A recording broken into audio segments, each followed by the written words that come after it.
আজকে আমি রান্না করব পাঙ্গাস মাছ দিয়ে বেগুন।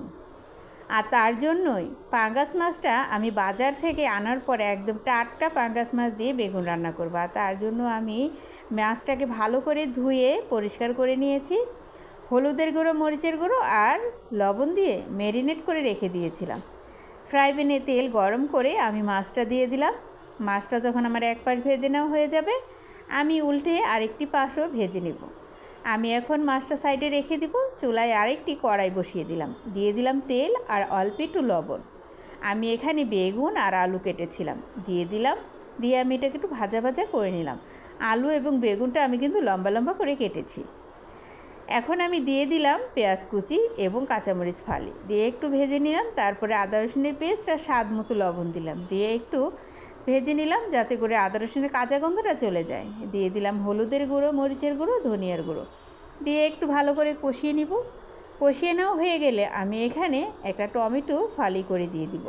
আর টমেটো দিলে তরকারির স্বাদ মনে হয় যে অনেক গুণ বেড়ে যায়। এখন আমি আমার আগে থাকতে ভেজে রাখা বেগুন আর আলুটা দিয়ে দিব, দিয়ে একটু নেড়ে চেড়ে নিব। তারপর অল্প একটু পানি দিব, দিয়ে আমি ঢাকনা দিয়ে ঢেকে রাখবো 5 মিনিটের জন্য, যাতে করে আমার আলুটা সিদ্ধ হয়ে যায়। আর এইভাবে বেগুন দিয়ে পাঙ্গাস মাছ রান্না করলে খেতে অসম্ভব মজাদার হয়।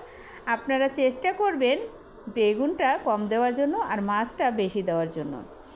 মাছ যখন বেশি দেওয়া হয় আর তরকারিটা কম দেওয়া হয়, তরকারির স্বাদ মনে হয় অনেক গুণ বেড়ে যায়।